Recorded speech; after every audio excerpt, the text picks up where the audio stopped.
How many of you have seen a bald eagle in the wild? Oh, in the well, I don't know. I've seen Well, I mean, it in Manchester. Yeah, right, that's wild, I mean. Oh, yeah. There's a few zoos that have bald eagles, but not too many, but, and there are a lot of the rehab places you can visit, like a place called Home Down on the Shore, and there's a place in Holland, Horizon Wings. You can go there and visit the eagles as well, so.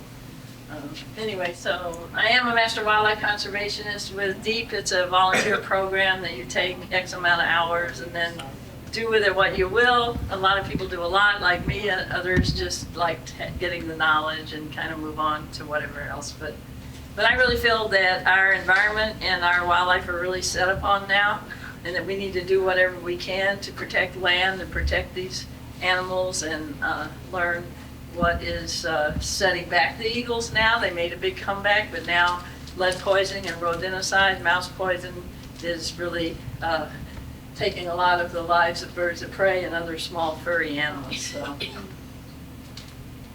So there's probably no other bird in history of mankind than an eagle that has inspired people. The Bible, philosophers, Aristotle, Pliny, even Shakespeare, and other mighty leaders have referred to eagles. In ancient Greece, you never see Zeus without a golden eagle at his side. Any other depictions of him, he'll have the golden eagle, kind of like Athena always has the little owl. When Germanic tribes would go to war, a lot of times they had helmets that depicted the golden eagle. A lot of these cultures thought that the eagle was a messenger of God. The bald eagle, which we're not talking about right now, they can fly up to 10,000 feet. I've never seen one outside a plane window, but I'm sure some pilots have. And unfortunately, some planes do hit birds sometimes. But so many religions, including Christianity, do reference the power of eagles. This is one quote: "Those who hope in the Lord will renew their strength. They will soar on wings of eagles." So that's a pretty famous quote, whether you're religious or not. Was that a juvenile that was just up there? That was a golden eagle. I'm talking about golden right Okay, now. thank you so much. I'm talking in general about eagles, and we'll move on to the balds. So Roman legions, they took the golden eagle as their talisman, and they would have it on their stanchion, a golden eagle with spears in its talons, and they would never go to battle without that. When Caesar would go out with his troops, he would bless his troops. I guess he thought it was a god, but they also would always have this golden eagle there, much like a flag bearer. Oh, sorry, wrong one. Many cultures from Babylonia, Native Americans do revere the eagle. Again, we're talking about mostly golden right now, but just showing the status of eagles through the years. Many countries, as you can see, it's the national symbol of Germany, top left, Mexico, our neighbor to the south in the middle, Egypt over here, many cultures, Native Americans. So the Mexican flag. So when the Aztecs wanted to find a capital, they said they were going to walk until they find an eagle sitting on a cactus. And where that happened would happen to be in Mexico City. So they made their, ultimately, so Mexico adopted this flag with the eagle on the cactus, and later on they added the snake to signify wisdom as well. So there is, Mexico City is set up with land going in, it's got water around it, and so they did create small islands and created causeways, the Aztecs, so they could move about. Again, just a few more cultures. There's 25 countries that do have eagles as their symbol, a few more. But again, very, one of the most used of all animals for symbols in countries. So there are more than 60 species of eagles in the world. They are large birds of prey. They belong to several different genera, which are not necessarily related to each other. Most of these species occur in Asia, Europe, and Africa. The stellar sea eagle on the top left is the heaviest. It can weigh up to 20 pounds. Wow. And it lives in eastern Russia, and they are glacial remnants. We will talk a little more about that species since it did show up in Maine. The largest eagle is a harpy eagle. Anybody ever seen one down in South America? They do hunt by day, and they are a powerful raptor. Its name refers to the harpies of Greek mythology, monsters in the form of a bird with a human face. And if you see that, it's kind of cool. It kind of is on my bucket list, but I don't think I'm ever getting down there, so I'm probably never going to see it. But it does inhabit the rainforest in Central and South America, but it is endangered now because the tropical forests are disappearing, and it is poached a lot. The female averages about 3.5 feet in length when it's perched and weighs just under 20 pounds, and the male is 1/3 her size. The great Nicobar serpent eagle is the smallest eagle in the world. It's on an island in India. It's only 1 pound and 16 inches tall, so very small, but obviously it's the size that makes an eagle.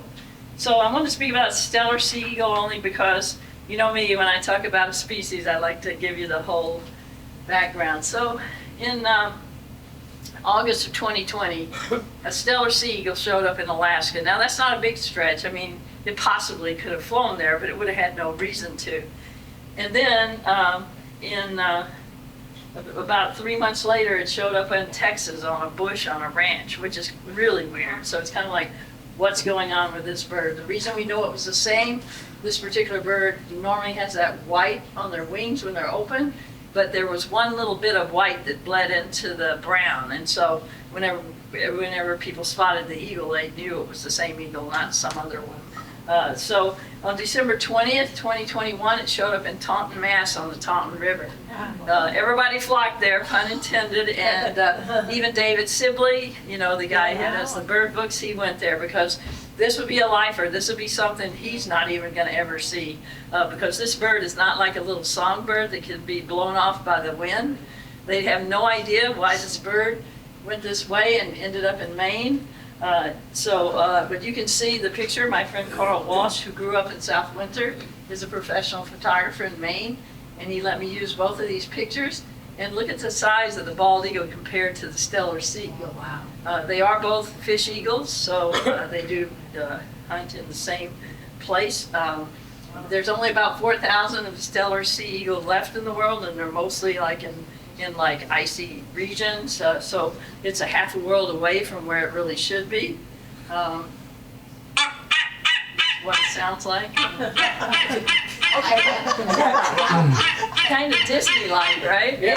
And even its face, doesn't that look like a Disney creation? Yeah, There's another animal called stellars. Stellars on the sea. There is a stellar sea lion. Okay. Yeah. Very good. So look at Carl's photo. You can see the breadth of the size of this thing, you know. So it's been hanging around the Atlantic coast to Maine. It's a good choice for it because there's a lot of things to eat. It's not its exact climate. What it is what we call in the animal world a vagrant, an animal that shows up somewhere where it shouldn't be. And it's unlikely that this bird's ever going to go home, even though it possibly could breed with bald eagles. Bald eagles probably want nothing to do with this bird. So we don't know if it's male or female. People call it Stella because of stellars, but there's no way you could sex it unless it was next to another eagle of the same species. So we have no idea what it is, and probably no one's going to try to trap it. So I was lucky enough to see it, and I'll tell you that in a minute, but this friend of mine, Laura, let me use this photo. That is the stellar sea eagle on the ice eating a goose, and these are immature bald eagles right here. So bald eagle's a really big bird, but you can see the difference in that size. So it has been verified in the winter of 2021 and 2022. It was hanging around mid-coast Maine, around Georgetown, places like that. But it hasn't been seen there since February 15, 2023. I was lucky enough 2 days before, my friend Carl told me, you better come up here if you want to see this bird. It's here right now. You have to walk 3 miles to get to this point to see it, which is fine with me, but it was really muddy, the road you had to go into. And so I went there and I got to see it. This is my sad picture because I don't have a great camera, but it was about a mile away across a river. And there were about 30 people with scopes. So you figure they're all birders, and they know when a bird starts coming towards you, what are you supposed to do? Be quiet, right? So everybody said right when they took off, oh, here it comes. So then, you know, shh. So the bird's about 100 yards away, and this lady yells, there it is. I'm like, we've been watching it for 10 minutes. You know? So then when she yelled, of course, it took off and flew up the river. But then 2 bald eagles started following it. So we were really lucky. But it did leave February 15th, and now it's been up in Prince Edward Island and up in those areas. So I was very, very lucky that I got to see that bird. I'm not somebody who sits in a bush and waits for the purple people eating sparrow, for 5 hours. But to see something like this was pretty spectacular. And also, a lot of people went there. It was very important. So eagles, just in general in societies all over the world, are very powerful symbols and birds. I'm sorry. So these are just some of the sea eagles in the world. Obviously, this is not to scale on what size each of them are. I'm sorry. These are some of the eagles of the world. The eagles. So the golden eagles on the top right. We do get golden eagles, but mostly in the winter. They do not breed here. We're not the right kind of topography for them. They like mountainous territories, and they can range 120 miles. They don't fish usually, but if there's a dead fish, they might eat it. So these are the sea eagles, the white-bellied. A lot of these are over in Asia. The white-tailed eagle, they have brought back to Scotland, and I actually was lucky enough to see one when I was hiking on the Isle of Mull. And this is it, and it's it's got the head of a bald eagle without the white. We'll talk about it, but bald eagles don't get their white heads and tails until they're 5 years old. Right. So between 4 and 5 years old is when that will start changing for them. So I always liked, don't ask me why, but I was a reader. My dad made us read 2 hours a day in the summer. And I liked Alfred Lord Tennyson, so I found he had a poem about an eagle. He clasped, this is a golden eagle obviously, he clasped the crag with crooked hands, close to the sun in lonely lands, ringed with the azure world he stands. The wrinkled sea beneath him crawls, he watches from his mountain walls, and like a thunderbolt he falls. So very powerful again. That somebody that, one of that literary giant is including eagle. And J.K. Rowling, anybody ever read Harry Potter? Oh, yeah. Well, she even has the harpy eagle and the mythical phoenix. It's kind of a combination, although, of that. And she named it Fawkes. Anybody know what Fawkes is in the history of England? You know that? Yeah. Who was Guy Fawkes? Well, he tried to blow up the Houses of Parliament. He was against the government. That's right, and they caught him, and then now they have a Guy Fawkes Day on November 5th. November 5th, Yeah, in England, and people wear these masks, and they thwarted that attempt. They say that this was kind of a joke on J.K. Rowling's part, to name this bird Fawkes in her. But anyway, it's kind of a cool story. If you're on Jeopardy, you know the answer now if you're asked that question. So the golden eagle, I think I've told you before, I took 5 years of Latin, but I never could pronounce it, so I put it up there. That's their Latin name. So in the United States, we have the golden eagle and the bald eagle. The bald eagle is only in North America, and it's not in Hawaii. I figure, when you fly into LA and you got to go to Hawaii, you got 5 or 6 more hours, right? It's a long flight. So, but there have been birds like there's the eastern wild turkey people have taken to Hawaii, and the Rio Grande turkey they've taken there. So some people do take things. It's illegal, of course, but they do it. So the golden eagle can be found not only in North America, but also Europe, North Africa, and Asia. So it is worldwide. It's about 3 feet when it's sitting, and it can weigh up to 14 pounds. So it can weigh as much as a female bald eagle, but not typically. Their wingspan can be up to 7 feet, whereas a bald eagle's female can have a wingspan 8 feet. So pretty big. As predators, the golden eagle is a carnivore. It preys on small mammals. It cannot carry a sheep. A bald eagle can only carry 4 pounds. So if it takes a duck, it's going to swim it to the shore. It's okay then, unless it's in the winter, and then they could get hypothermia. But typically they'll bite the head off and it weighs less, so. So anyway, so their range again can cover 165 miles. They're the fastest eagle in the world. They can dive at 200 miles per hour. So imagine something 14 pounds hitting something on the ground. But there's one other bird of prey that's faster, and guess?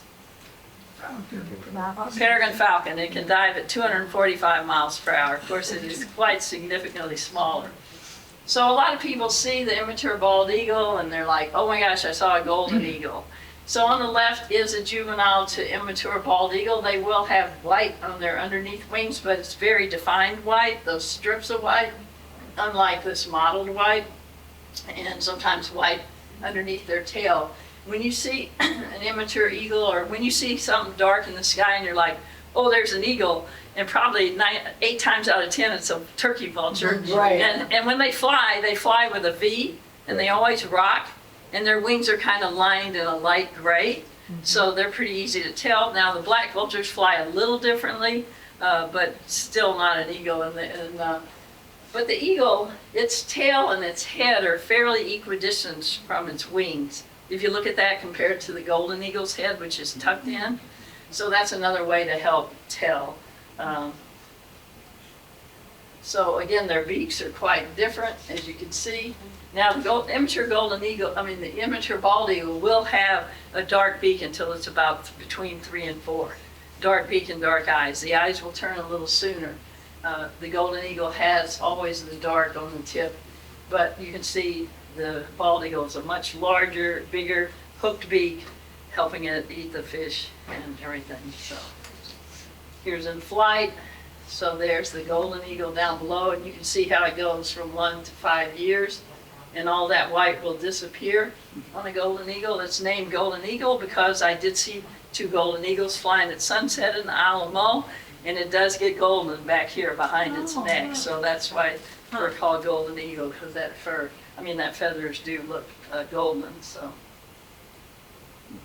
So here's my friend Harry. Bless him. He always lets me use his photos because he seems to be in the right place all the time.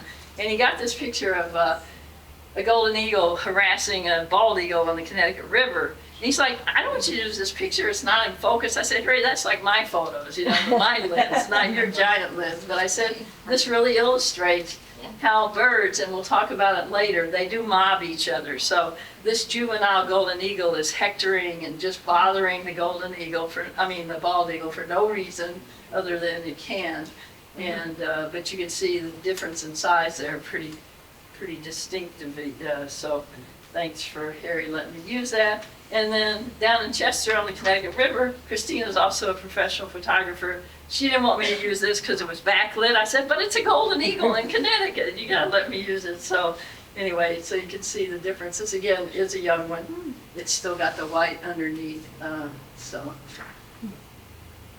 So there's kind of a difference. Osprey on the left, we call the osprey the St. Patrick's Day birds because they show up usually in March 17th. They fly all the way to South America once breeding's over, and then come back here. And they'll come back to their same areas, to their same platforms, their same towers. Unfortunately, a lot of our osprey do nest in those big towers. If you look at some, you might see stickwork there. So there's the turkey vulture, the bald eagle, and the golden eagle. So here's a range of the golden eagles. So migration is the yellow, breeding is the red. So you see they breed way out west. Year round is the purple. So you can pretty much see them if you're out west. You can see that in the Mississippi Flyway, non-breeding area for them, but you could see them there. And here's the bald eagle range. Now it's pretty much all over the lower 48. It was endangered in the early 60s. We only had 410 breeding pairs of bald eagles. And how we count the health of a population is how many breeding pairs there are. And if you figure for the whole lower 48, there's only 410, that's a problem. So Nothing from DD2. that is one thing. We will talk about that. But they never had, they always had 30,000 eagles in Alaska. I mean, they've never had a problem up there. So here's the range again, just in another way to see. So used to Connecticut before 1992, the bald eagles we had in the state were from up north. When the weather's severe, bald eagles only migrate as far as they'd have to go to find open water. So a lot of the birds from Maine, Quabbin, everything would come down here to find open water. We almost always have open water. Chippewa Dam's a great place because I volunteer there in the winter. There's a turbine that churns up the ice, and then it spits the fish out, and they're kind of stunned. So they're on the surface. So mergansers and other ducks will hang out there, and bald eagles, and they remember these places to go. But now we've got probably hundreds of our own bald eagles. We'll talk about that later. So those will always be a mix of the northern ones. So I love this quote by Carl Sandburg. There's an eagle in me that wants to soar, and there's a hippopotamus in me that wants to wallow in the mud. Isn't that the perfect definition of procrastination? So a lot of quotes about eagles. A great vision is needed, and the man who has it must follow it as the eagle seeks the deep blue of the sky. Crazy cars. And one of the most famous quotes, Houston Tranquility Base here, the eagle has landed, Neil Armstrong. Now I can tell you, because after being a sports writer, I was in PR and communications, and there were a bunch of suits around a table trying to decide what Neil Armstrong was going to say when he landed on the moon, but certainly it's a very famous quote. So, and so Longfellow Deeds wrote the longest and worst paragraph in published history, but this is a good quote. It's hard to soar the eagles when you're surrounded by turbulence. And that leads me to this myth about Ben Franklin and the turkey. So I'm going to let you know something else you'll be correct on Jeopardy. As most of you know, Ben Franklin was very erudite. He was an inventor. He was a diplomat, he was a writer and an author, but apparently when it came down to things, he was a very practical guy. After the Continental Congress adopted the Declaration of Independence on July 4, 1776, that we're going to celebrate, it tasked Franklin, Adams, and Jefferson with coming up with a symbol for the country. So each man submitted their own proposal, but their designs were very pedantic and blandly allegorical. So here is what Adams proposed. He proposed the choice of Hercules, deciding whether Hercules would walk the virtuous path or the life of pleasure. Imagine that on a silver dollar, right? And then Jefferson's proposed seal was on the left. He wanted an illustration of the Israelites' exodus out of slavery and bondage from Egypt, separation of church and state, right? So then Franklin, he wanted the exodus of the Israelites with Moses parting the Red Sea and the Pharaoh and his chariots being overwhelmed by the waters. So the Continental Congress said, forget it. These are not symbols. So they tabled it for a while. And over the next few years, there are different people who tried to come up with a symbol, but no one was very successful until this guy. Anybody ever heard of Charles Thomson? If you're a history buff, you might have.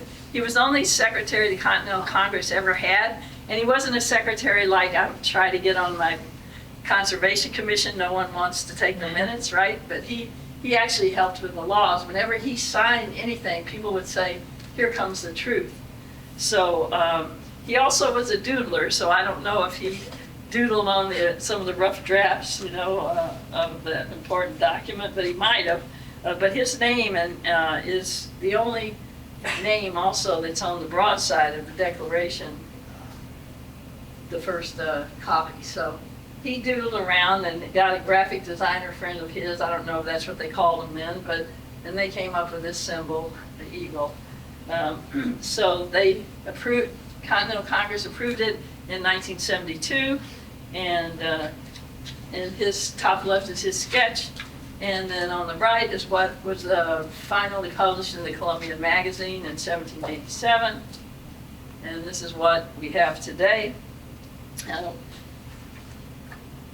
And if you're really into all of this heraldry, you can see that there is symbolism. There are 13 stripes in the escutcheon. There are 13 olive branches. There are 13 spears. There are 13 stars, and that all symbolize the original colonies.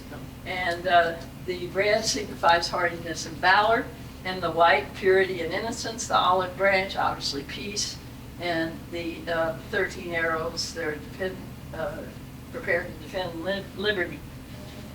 So the bald eagle did not become our national symbol until Christmas Eve 2 years ago, and it was signed in. This man spent 12 years of his life going through all the government rigmarole to make it our national symbol. And he has a house in Minnesota that has like thousands of bald eagles in every stripe you can imagine.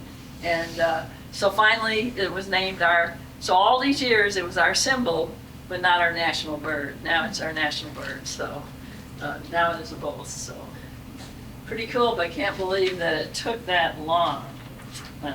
I was working with our elementary school because they are bald eagles, and Chris Murphy I got his attention, and we were going to try to make it a symbol, and then this came up in the news, and I went, I'm glad I didn't try that. That's a lot of years to be messing around, right? So this is where everybody thought that Franklin wanted the turkey. He wrote, there was the Order of Cincinnatus, and it was the veterans of the Revolutionary War. And after the war, they went to Franklin and asked him, could you help us come up with a symbol? So this is in part a letter he wrote to his daughter. He said, I wish the bald eagle had not been chosen as representative of our country. He is a bird of bad moral character, like those among men who live by sharping and robbing. He is generally poor and often very lousy. The turkey is a much more respectable bird, and withal a true original native. And guess what? They adopted the bald eagle. Anyway, so that's where it came from. So back in 1965, this artist of the New Yorker, my favorite magazine, which I've gotten since I was in junior high, don't ask me why, but I read the original Silent Spring in the New Yorker. A lot of novels and books were serialized there. So this artist decided right before Thanksgiving, let's see what it would look like if the turkey was our national symbol. So he drew it on this, it was in 62, sorry. And the U.S. Diplomacy Center that keeps tracks of these things, they think this helped popularize Franklin's preference for the turkey, but it wasn't initially for our country, it was for that group. So now you know, I hate to correct all the teachers, but it's facts. So when the colonists came to America, I think we talked about this with Ray and I with changing landscapes, they decimated the wildlife population.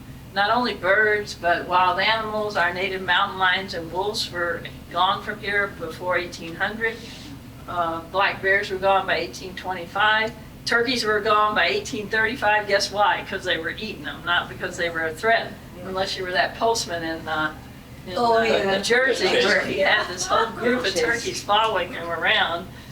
So they think there were probably over 500,000, maybe more, bald eagles in the U.S. Now, we weren't all over the U.S. then, so a lot of this is from journals and from, they did nest in 45 of the lower 48 states, even when humans were not there yet.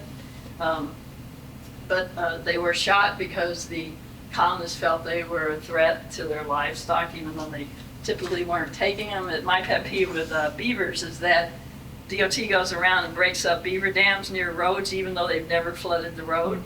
You know, but if they do it in the spring, it's not that dangerous to beavers. If they do it in the fall, it's dangerous because the beavers have to raise the water level so they don't get frozen in their lodges during the winter. So anyway, again, so in the early 1960s, as I said, we only had 400 to 410 nesting pairs in the lower 48. One of the major reasons was DDT. DDT was used during World War I, particularly in the Pacific theater, to kill bugs, malaria, insects that cause malaria. And they decided, well, it works so well, let's start dusting crops. And I remember, I grew up on a ranch in Texas, so we didn't use this, but I saw these biplanes, just throwing this massive smoke all over the field. So all of that poison got in our waterways, it got in our fish, probably got in us. Some of our cancers at our age probably came from some of this stuff. And so then finally, Rachel, so what it did is it thinned the eggs. So if they sat on the eggs, they might break or they might never get hard. They might just be rubbery. So these are not to scale, but you can see how these eggs are just not viable.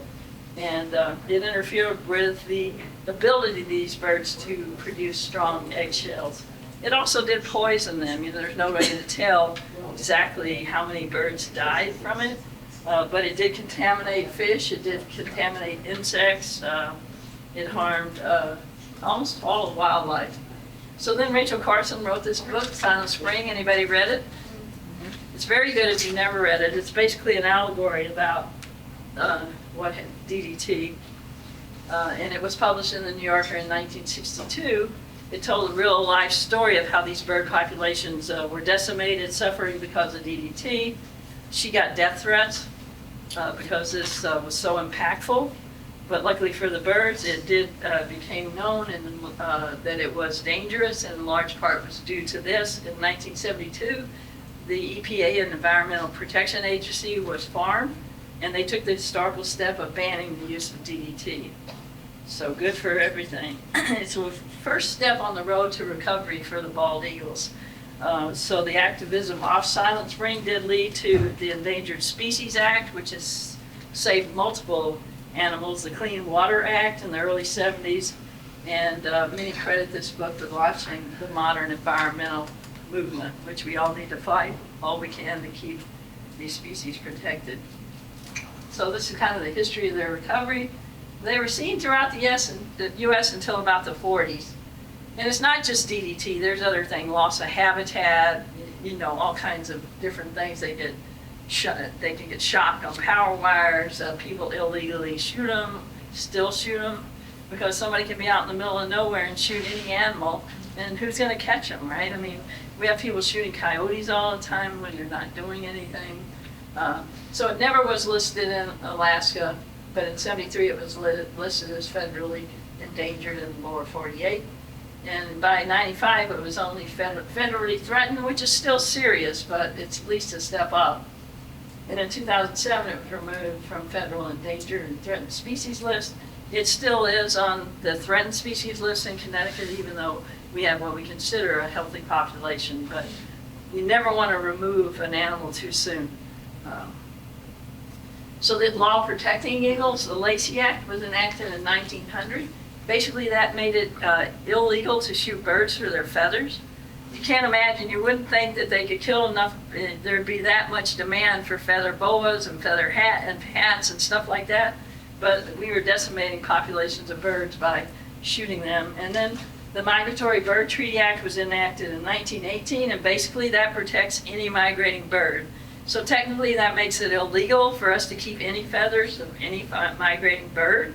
But if I see a kid with a blue jay feather, I'm probably not going to say you can't keep it. But we are not allowed to have bald eagle feathers. Only Native Americans can have those, and they have to apply to have them. They go to a national repository in Missouri, and they apply because they use them in ceremonial dancing. They use their talons and other things, so they are allowed. What if you found one on the ground? What would you do? Well, Give it to somebody? I would leave it there. Leave it Just there. leave it there? You're supposed to leave it there. Okay. Because if Ginny Apple came into your house and you were giving me some good coffee and I saw a bald eagle feather, what would happen? It's a pretty big fine. No, but I was wondering No, if you should report it. No, Like, no, you just leave it alone. Yeah, leave it alone. I think it's like a $50,000 to $100,000 fine if you're caught. It's not supposed to be in possession. So, so anyway, I wouldn't report you, but. So, and that brings us to bald eagles. Try to pronounce that Latin word, right? They are, to me, they're very singularly beautiful. I mean, like, I think there's a couple animals when you see them that you can't help but gasp, and I think the bald eagle is one of those. Like, and they regularly fly around here in Connecticut. You can go to most waterways and find them, especially our bigger rivers. They are pretty prevalent and healthy now. So that's one little cranky bald eagle I had on the lake in New Hampshire.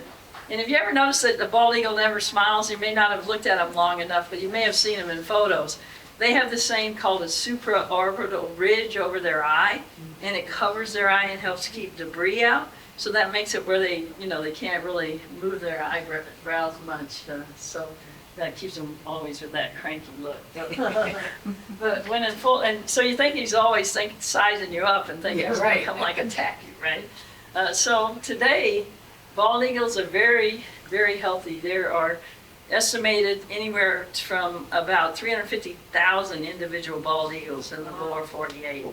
And 71,400 nesting pairs. Now, a lot of people think, well, 1960, 400, and we're 2026, and now that number's higher because these numbers were about 3 years ago. So say 75,000. some people think, well, that's a long time, shouldn't there be more? But only 50% of bald eagles survive their first year. You know, and the first way they acquire food is carrion, dead stuff. The second way is they steal from other birds, usually the osprey.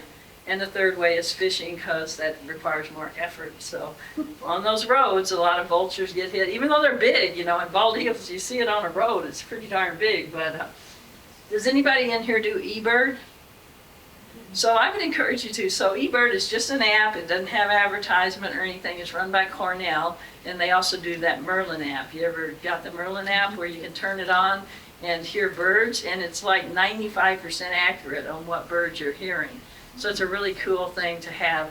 But eBird, so if you're outside in your yard and you see us, you know, the purple people eating sparrow, then you would go to eBird and you would report that bird and say what time you saw it, where you saw it. And what has happened with bald eagles, before the U.S. Fish and Wildlife for 50 years has kept records of bald eagle sightings, trying to keep a sense of how many we have. But now with like, you know, 100,000 people probably on eBird reporting birds, that's really helped the numbers of figuring out exactly how many bald eagles there are. So it's your chance to be a citizen scientist, and it's kind of fun. And like I said, there's no bad ads or anything. So What was the second thing you said after eBird? Merlin. Merlin. Yep, and Okay. neither of them have ads, so. Okay. And they're very easy to use. And yeah, on Merlin, you can even look up birds and see what they look like. So this is a map from 2018, 2019. So you can see the Mississippi flyways are really populated. I mean, it's a very healthy area, even though part of that river is probably not that healthy to drink. But the Atlantic Flyway has a lot as well.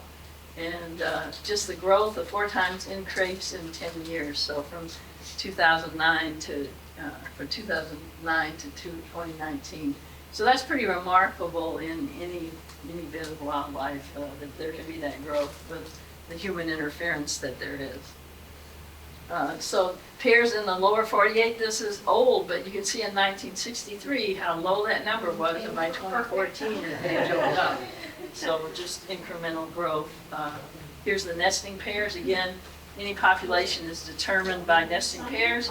We finally have some nesting pairs of black bears in the eastern part of the state. We don't know how many, but typically before, what was happening is the male bears were dispersing from northwest Connecticut because the female their mother doesn't allow the males to hang around.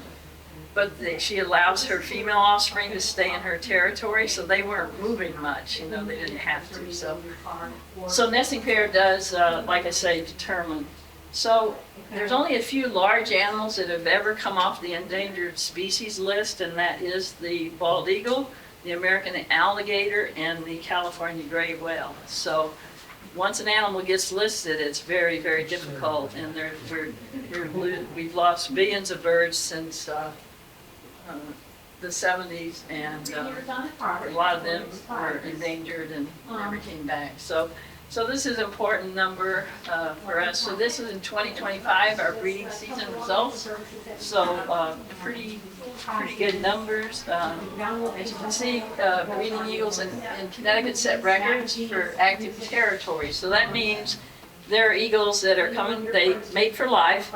They come back to the same nest as long as it doesn't fall down. We have a lot of trees fall in Connecticut, as you know, and we have had a lot of nests fall. So they actively get their nests ready around January, February. We're seeing them get together a little earlier now. And then once they're ready, you know, they will go through that nesting cycle soon. But in 2025, the new territories continue to develop. And now since DDT was banned, nests in Connecticut have produced at least 1,150 eagle chicks that we know of. Now there's probably nests on private land that we don't get reports of, that we don't know of. But these are known nests. So again, if you want to be a citizen scientist, usually the first or second Saturday in January, there's a national midwinter eagle survey. And you can Google midwinter eagle survey deep. Don't do it until like October, because Brian Hess, who does this, you know, he gets 1,000 emails, and he wouldn't probably get it until then, but, and he will sign you a waterways that are near you, and you go out at 7 in the morning, and you have to note the temperature, the wind, all that, and you write down if you see eagles where you saw them, you saw any other birds of prey, and it's just a fun way to contribute, you know, and it's kind of fun, you know, get coffee, get a friend, it's easier to do with somebody else, and you just drive up and down this designated area, and I'm sure there's probably a lot of areas out here where they could use people, so. So this is all you filled out, just site and location, and there's another part of that, but, and that's Brian's. So all the biologists are always their first name with a dot and their last name at ct.gov, so.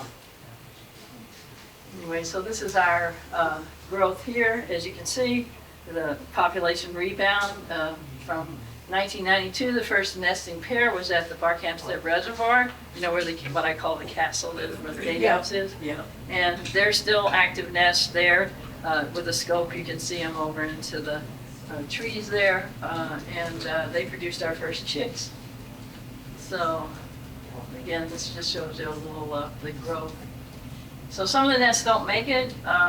We have a pair that are nesting up in Colebrook now, and they lost their nest last year. It was their first attempt.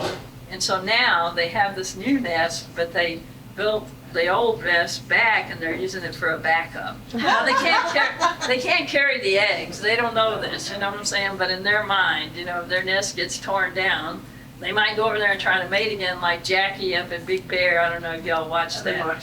So there's a really great video of Jackie and Shadow there, male and female eagles, that for about 3 years now up in Big Bear in California.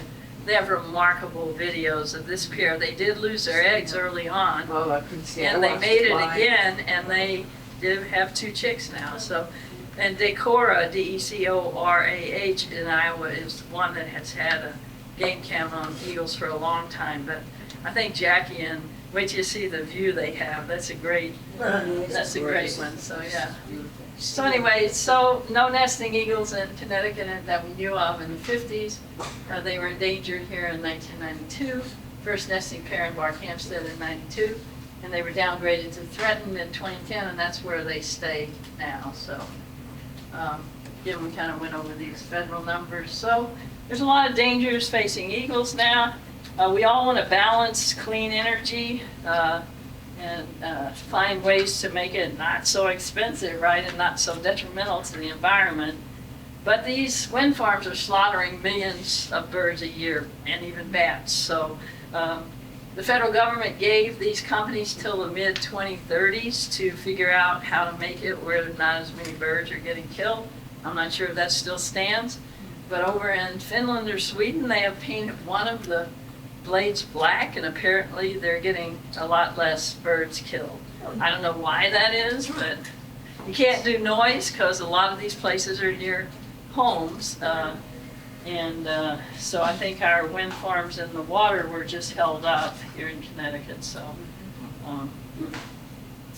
a lot of these electric companies are putting these little triangles up on these electric poles, and that keeps an eagle or any other bird of prey from sitting there and perching. Because apparently when they stretch out their wings, a lot of times you'll see these birds with their wings stretched out and they're drying themselves out.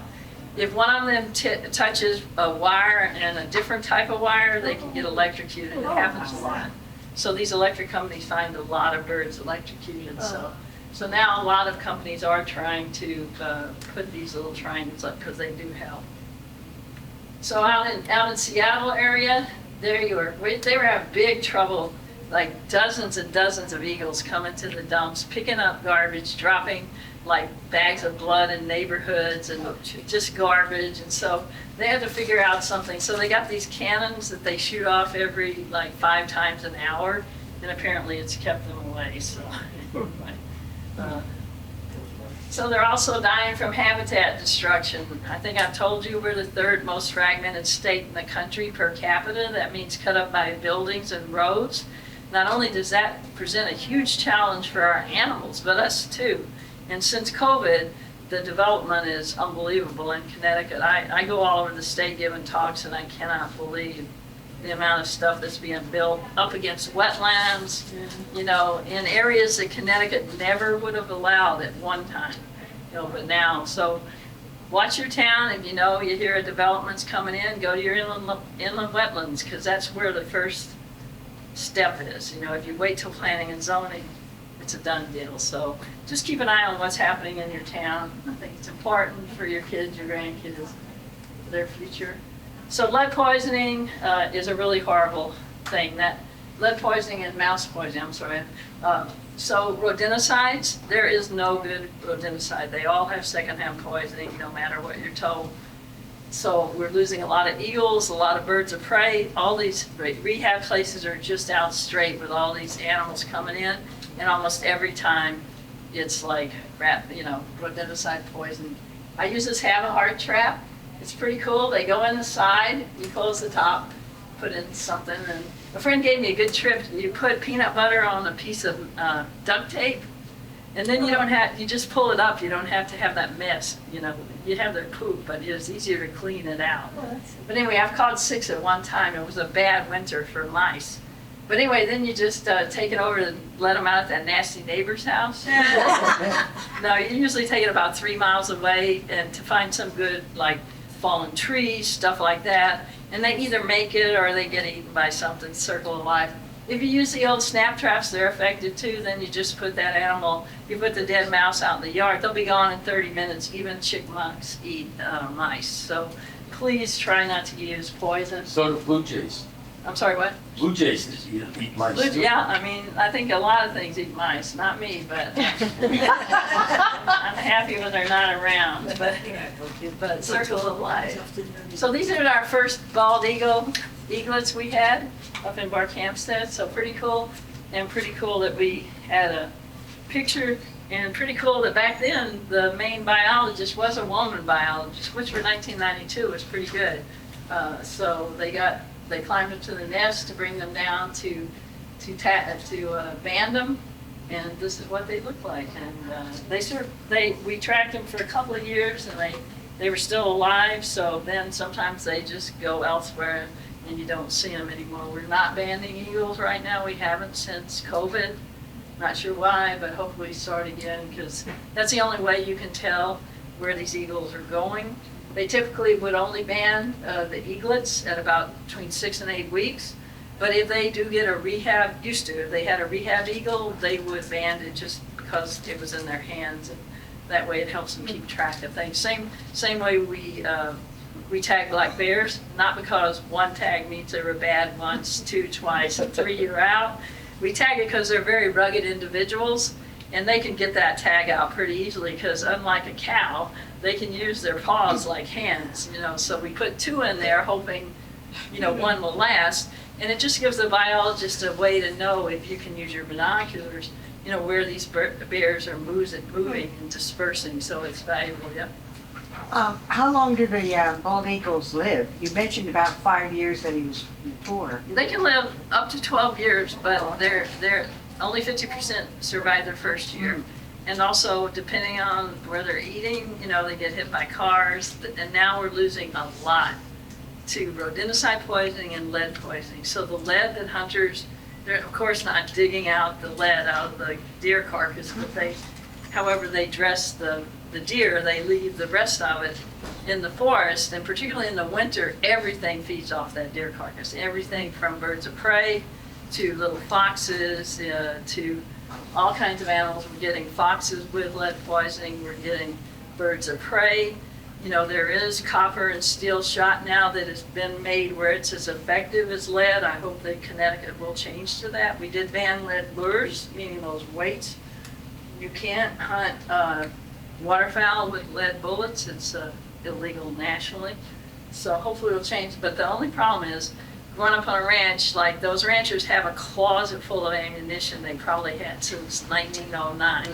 You know what I mean? And so unless your Uncle Ted goes on a bender every single week and shoots off a lot of shot, they have a lot of ammo and they don't want to buy more. So I think towns are going to have to do buyouts. You know what I'm saying? I think that's the only way. So there have been some bald eagles that have lived, into their 20s, some mating pairs. So this pair, So this pair, right, see, you were right in on me. Yeah, right, well done. So this pair in New York State's Montezuma Refuge, they made it for 25 years. And then one, probably the male, we think, started not really, they never had any more chicks. So a bunch of states, New York State brought in some young eaglets from Minnesota, and they set up what's called a hatch. And so they raised them there, and they hoped that these eagles would become, flying around and stay around and mate. And so this is an eagle. That was that eagle you saw in one of the nests. It was found on a highway next to a rabbit carcass. And we told by the federal band there it was 38 years old. Oh my God. And they think that it was hit by a car because it couldn't hunt anymore, couldn't chase an osprey anymore, so it was eating roadkill.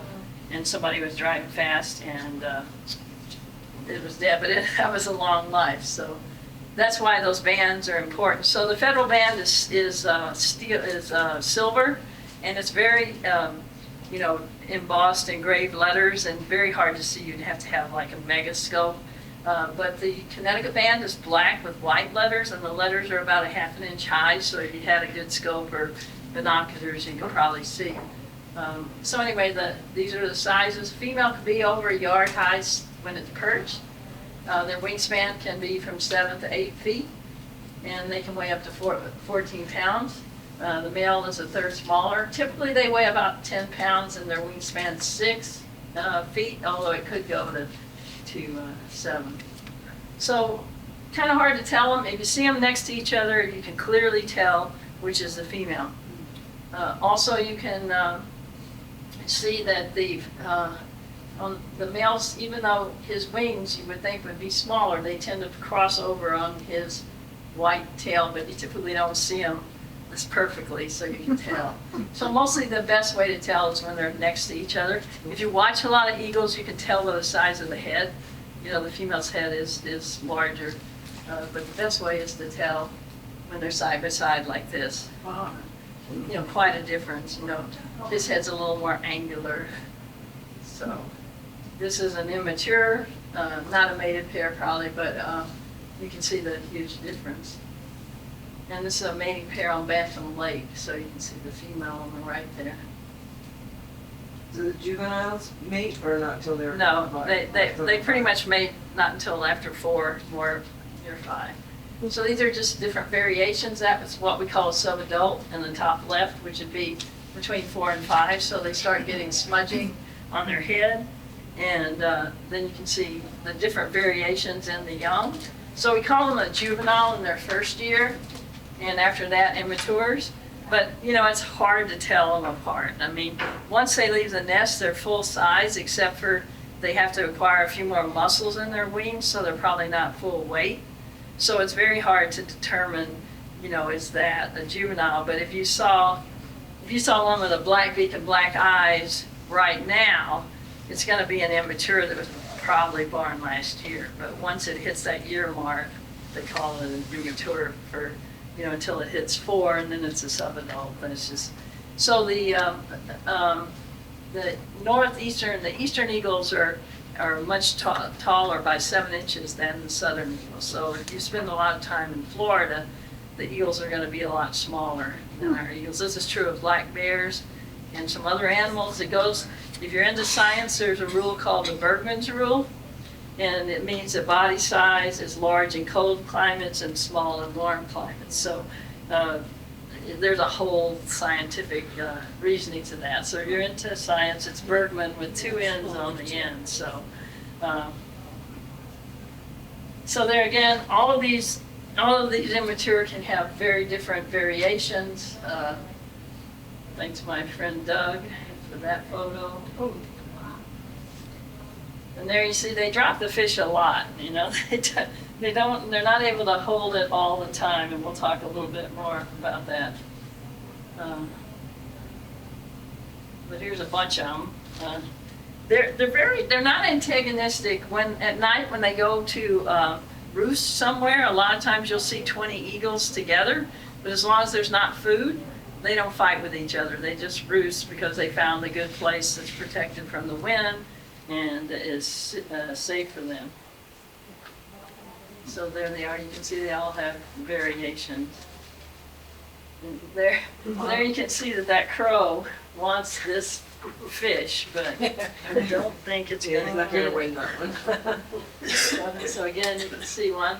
So oftentimes when the eagle takes the fish up to a tree, they'll bite the head off first. I'm told an osprey bites the lips off first. They're a delicacy. They eat them. So I've never seen it, but that's what real bird people that are biologists have told me. And then they'll take the head off because then the fish can't wriggle. So I don't know. And is the head discarded? They bite the head off and... No, they sometimes will Oh, eat that. They just cut it off and then it can't wriggle. No, I mean, do they let that? No, but it probably falls off the lot of logs, I would guess.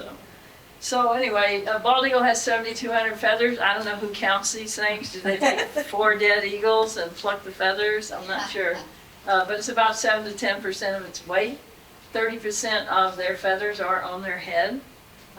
Their bones are hollow and only take up about 5 to 6% of their body, whereas our bones take up 20%. So no matter how much you want to lose weight, there's 20% of bone and how much water in us? It's like it's a tough task. So if you're into science, so you can see how airplanes have figured out how to fly. So they use their primaries, or the big wings. They provide their thrust. The secondaries give them lift. Their tail, the rectrices, help them brake and steer. So pretty cool, and you can see how flight was formed from that. So this is one of my photos, but this is on the west branch of the Farmington River. If you go around there every morning, you'll see 4 or 5 different eagles all the time within like a 9-mile loop. And so this one is, you can see the width of the wings, and there's what their primaries look like. My friend Cheryl took this. So an eagle, they better perch in a tree that doesn't have a lot of leaves and stuff because their wings are so big. When they leave, they have to have clearance. But if you're a photographer, you better realize once they get off that branch, they can go up to 30, 35 miles an hour before you can practically blink. So they're very quick. So there's just another picture of one. This is my free fall photo. So this eagle was in branches. So it has to actually, kind of like, remember those divers in Hawaii we watched as kids? They dive off those cliffs, you know? So they have to jump out, you know, until they can get those wings open. So pretty amazing. This is the typical profile of a bald eagle. They will flap some, but then they have their wings out, and it's called planking. So it's kind of like a 2x4. So their profile is usually flatter than any of these other birds you see flying that you think might be.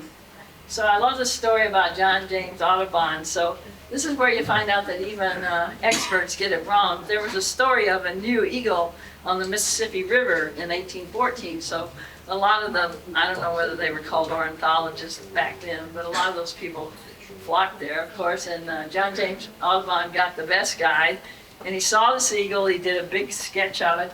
Then he went back to the inn or the pub or wherever they hang out. I found a new eagle. It's the mightiest of the feathered tribe, and I named it the Washington Sea Eagle. I'm surprised he didn't call it the Audubon Eagle, right? Mm-hmm. But anyway, all the others, much to his chagrin, all the other ornithologists, that's an immature bald eagle. So even the expert was wrong. So here again here's the changes, as you can see. It's kind of fun to see a subadult bullet bird. You know, some of them get white a lot quicker. If they're in captivity, if a rescue place has an educational bird and it was rescued fairly young, they don't get the full progression. You know, I'm not sure why, but you can see the different variations in the birds as they start changing. Here's kind of a bad graphic, but it'll show you how they start. You can see the beak starts changing by 2.5 to 3 years. Their eyes get yellow. There's another. So again, there's a male on the left and the female immature.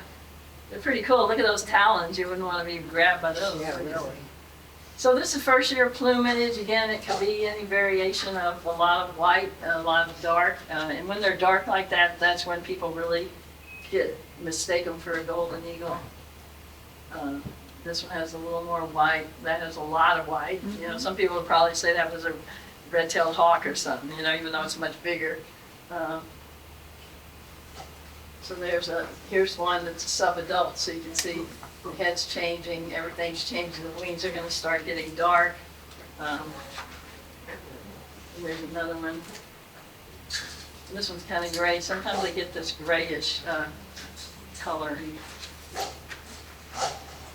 And then full plumage, they're just, to me, very beautiful and pretty cool birds. So this makes them look like their heads are close to the same size, but they're not. But bald eagles and osprey are oftentimes confused with each other. Even though the osprey is clearly smaller, it has a black stripe on its head, which is a clear giveaway. And their beaks are black, but you might not be able to see that from a distance. The bald eagle has a much larger body size. They're 8 to 14 pounds, as I told you, and the osprey is only 2 to 4.5 pounds. So much, much smaller than that. So both osprey and bald eagles learn to specialize. When they hunt, they create what's called a set. So they might typically hang around the same area, and then they get familiar. Say like the west branch of the Farmington River where I live is very, very rocky.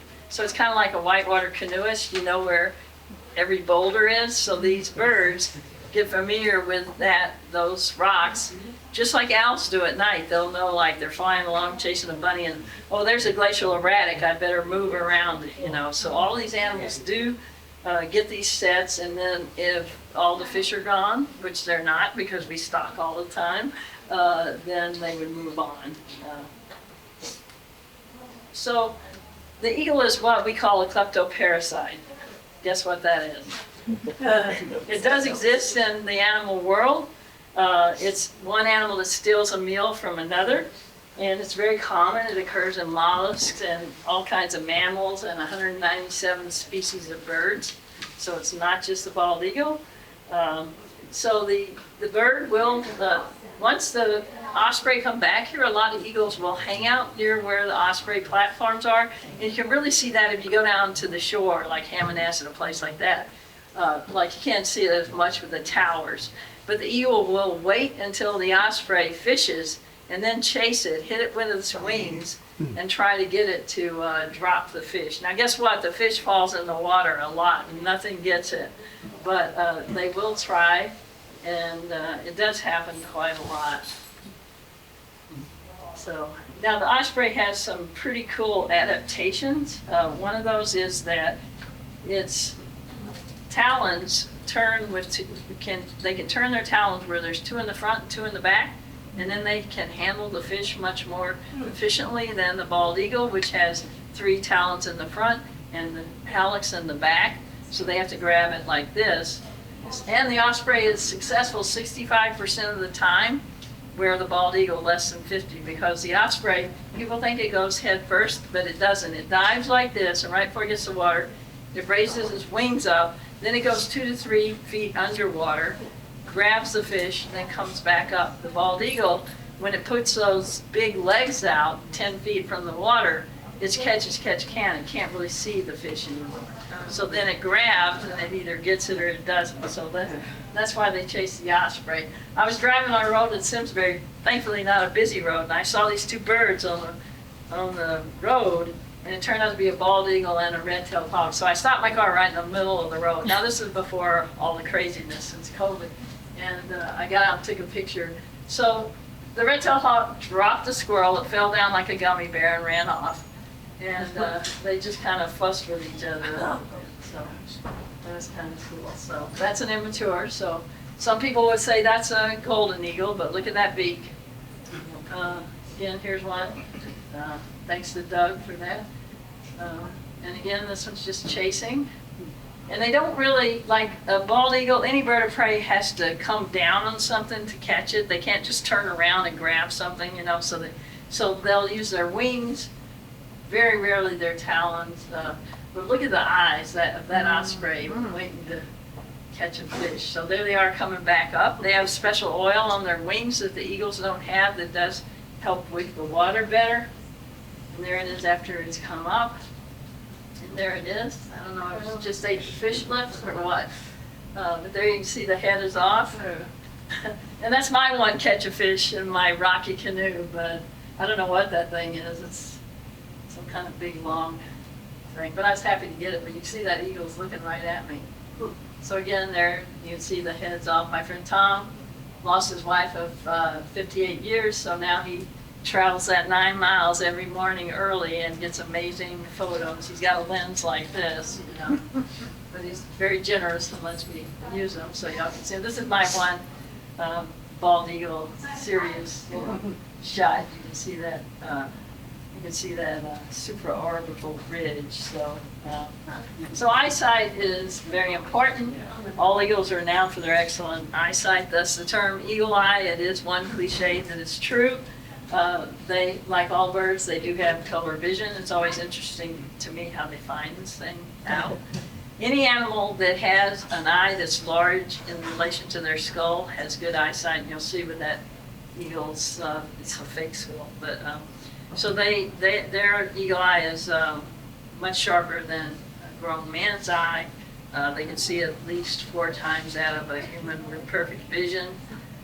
They can identify a rabbit moving about a mile away, so if they're at an altitude of 1,000 feet, they can see over 3 miles. So Superman, move over, right? They do hunt by eyesight. Their eyes are stationary, so they have to move their heads to see.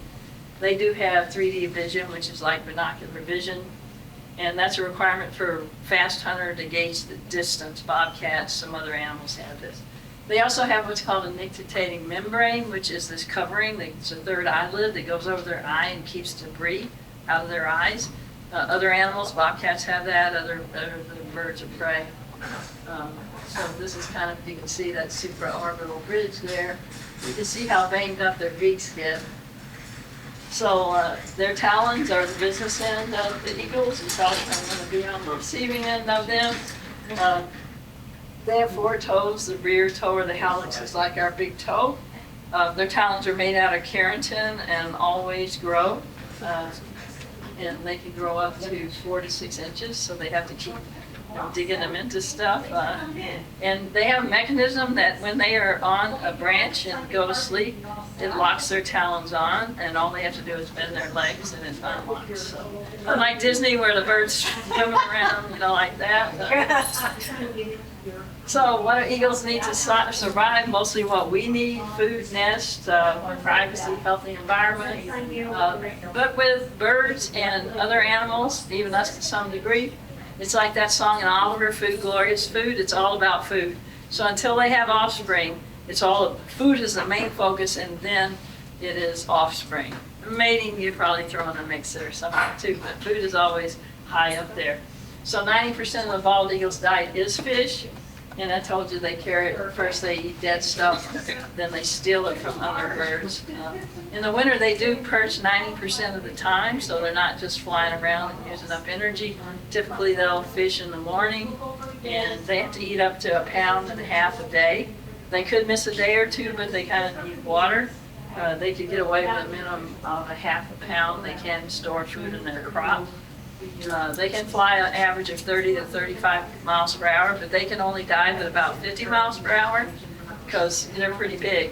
They also, as I said, can only pick up about 4 pounds, because imagine when they catch a fish, they've got to get that 10 to 14 pound body up in the air with those big wings. So it's a lot of work. So adding extra weight, it's like, if you're a hiker, or you climb mountains, like I've climbed all the mountains in New England, the Adirondacks, over 4,000 feet. The lighter I was, the better it was. And if you put on 5 more pounds, it adds to your load, to your walking load. And that's true of a bird that's trying to pull up something. So, their hunting areas can vary from 1,700 to 10,000 acres, although they tend to have a tight 2-mile territory when they are nesting, so probably along. So again, they do eat fish, as you can see. That's when I got, after you eat one, you can see got a little drip on it. I'm happy to get these photos because I don't have good lenses with the fish. And they do swim. They kind of do like the butterfly, so they can swim through the water. Again, if they get something big, like a duck, They might have to swim it over to the shore. They do eat dead stuff, as I said. They do eat pizza. So my friend Doug got this immature golden eagle who got a pizza in Weathersfield Cove. Yeah. It was pepperoni. Is that what you wanted to know? Has anybody made a reasonable estimation of how many bald eagles there are in this world? Well, we know there's over 30,000 in Alaska, and we have over 70,000 now. No, we have over 350,000 in lower 48. So there's a lot. It's not back to its original numbers as far as we can tell, but how do we know in colonial times exactly how many of anything there was? But it's because we as humans have done the right thing by animals, and we have to continue that. So there's the pizza. And it was such a big deal, it even made the New York Post. So they will eat other things, as you can see. This is on a road that parallels, my road's kind of a woods road, kind of remote, but this crow had gotten a possum, and the eagle decided it wanted that possum. So guess who got the possum? Eagle. So again, here's an eagle harassing a red-tailed hawk, which they will do. And there's roosting. As I said, they will roost together. Anybody been to Alaska and seen the bald eagles? They're like pigeons there, right? They are. They're like all over the place. And their feathers are all over the place. But they will roost together. It's not unusual. This is a group of bald eagles in Alaska, and there's no food, so they're not probably related. There could be a mated pairs there. It's hard to know I don't know what season this was. I was at Homer, by the Homer Split in Alaska. And at the start of the split, across the street was McDonald's. And it was awesome. Just like you see all the sparrows around McDonald's. Yeah. Just went up. People probably throw French fries to them. But Yeah. I'd hate it because every time I don't go to fast foods much, but it's never fast and it's never hot. Well, that's just what it was like. We walked on the beach and they come to King and Yeah. Well, here's the nest, as you can see, and the nests do get bigger every year. They keep building it. There's a mated pair. They mate kind of like dogs or other animals. And so if you can see a bald eagle nest close up, so in January, February, you'll see them bringing in different debris and logs, sticks and stuff. The female always arranges it, guys, in the nest, but they bring stuff, and it gets bigger every year. This is on the Connecticut River in Suffield. There you can see. And so most of the time in January, February, and maybe early March, just depending on when that pair is going to have their their eggs. If you see their chest up, then they're not on eggs, but they lay horizontally on eggs. So then if you only see the top of a white head, then you know that they're on the eggs. It's a good way to tell. Just a few more pictures. And the female, whether she has eggs or not, if the male hasn't come with fish, she'll start making a big ruckus. So once they're on the eggs, the female will sit on the egg longer because she's larger, but the male will have to spell her sometimes because there's imagine all the fishy jumping stuff in the nest. She has to get clear, maybe get some water.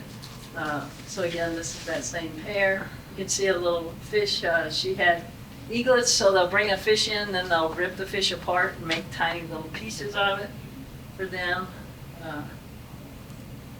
So there, she's on the nest, and he has brought the food.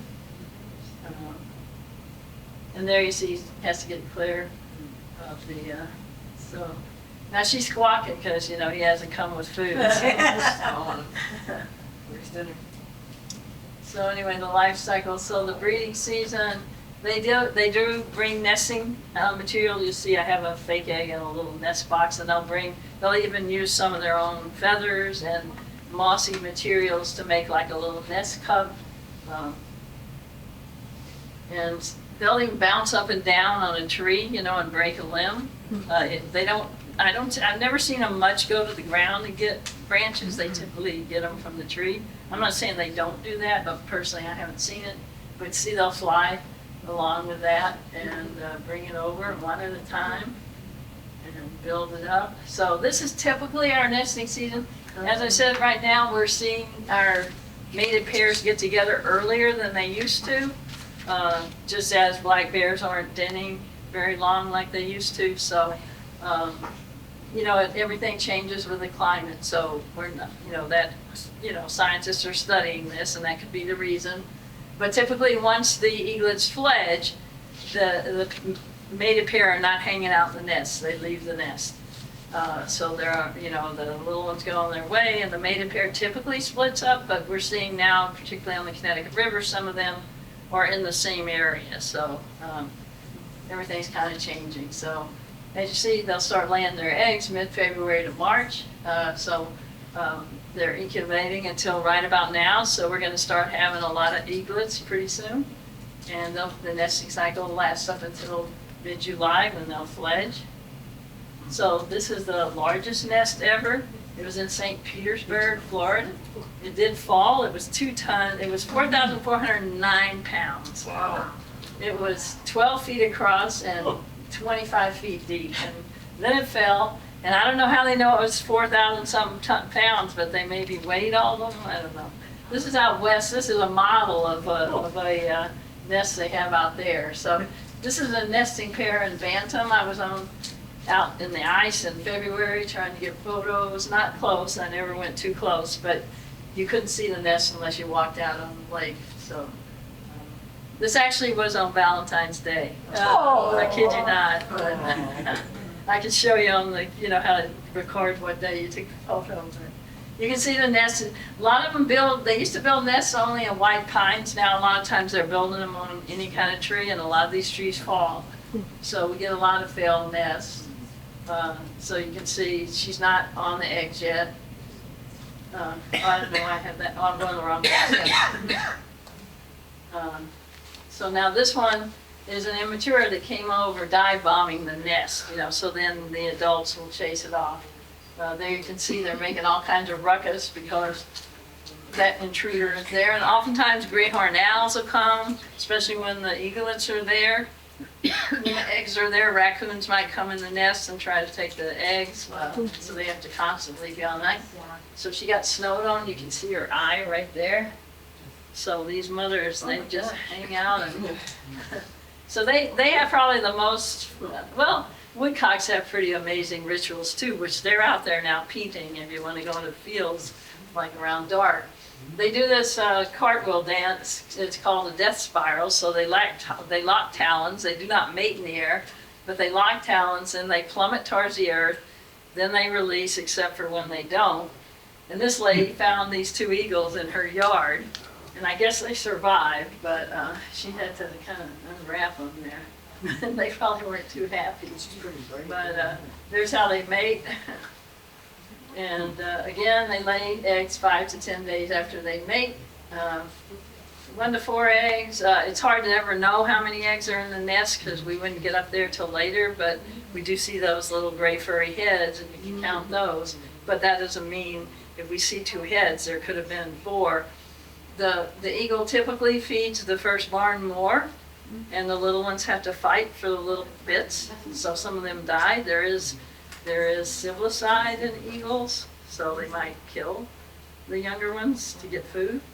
But male and female do share the incubation on the eggs. If they're off the egg for too long when it's cold, the embryos will freeze, and their nesting cycle lasts about 20 weeks. They do, the female develops a brood patch, and sometimes the male as well, where feathers will come off of their chest. And if they don't come off enough, she will pluck feathers off, and that gives a better heat transfer to the eggs when she's lying on the egg. So that's pretty amazing. Nature's pretty amazing how they can do these things. So there's the eggs in a nest cup. There's the little ones, and they have what's called an egg tooth. So on the end of this little eagle's beak is a little white, hard thing, and they peck themselves out of the eggs. So you can see the white on the tip of the one that's already out, and you can see the one, let me out. This is so they're only 3 to 4 ounces when they're born, but they grow about 1 pound a week, so you're probably happy your kids didn't grow that fast, right? By the 3rd week, they're nearly 1 foot tall. 4 to 5 weeks, they can stand and move around. They're nearly full grown at 6 weeks. 8 weeks, they stand at the edge of the nest and fly out. They'll also start doing what we call branching. They'll hop up to a branch and just kind of hang out, but never far from the nest. Always want to get back in the nest. So there again. So, and again, the male, my friend's a National Geographic photography, let me use this. So thanks, Scott. He's out west, so. How much? That's about 5. Oh, really? Okay, we better hurry, so. All right, so sorry. So an eagle, this is important because an eagle will not soil their nest, so they'll stand on the edge of the nest and poop. We had a nest fall in MDC property, and the biologist asked me to come help me find it. We knew pretty much where it was, but we went in there, didn't see any evidence. So then I was home that night, I'm like, the poop trail. So we went and we saw like this long line of white poop. And then we found this whole big shamble of sticks and stuff and decided they were eaglets. They probably, if they survived the fall, they probably were predated on, so that was sad. But anyway, we'll quickly go. So that's how they break it up. We'll quickly go through. See, you can see they're branching now. And there's one branching with them adult. Now they're spreading their wings, getting used to it. This is fun. And then they fly, first flight.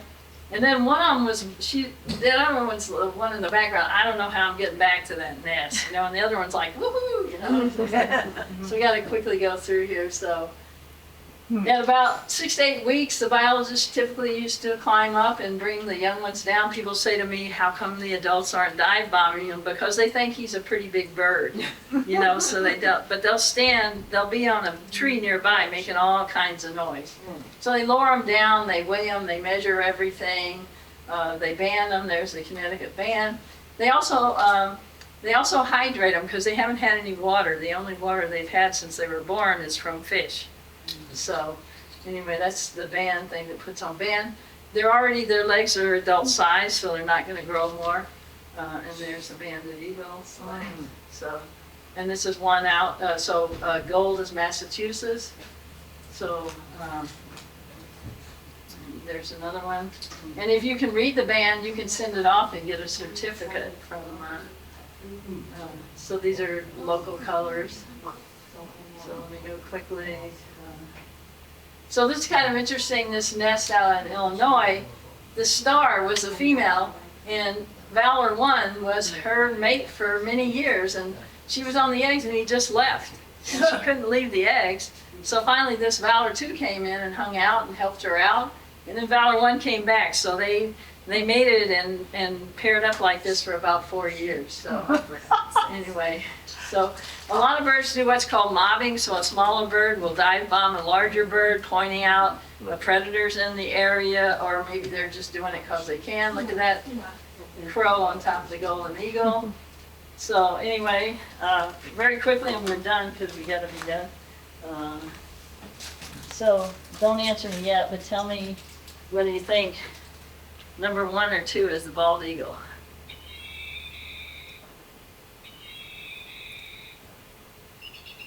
2. 1. How many think 1? 1. That's the red-tailed hawk. But Disney makes you think it's the bald eagle. Disney always gets it wrong. So the bald eagle just makes a little chirrup, except for when she's hollering for food. So anyway, I do have handouts. As usual, I go off topic and we get late. So I'm gonna let you grab the handouts on the way, and thank you. Thank you. Thank you. Thank you.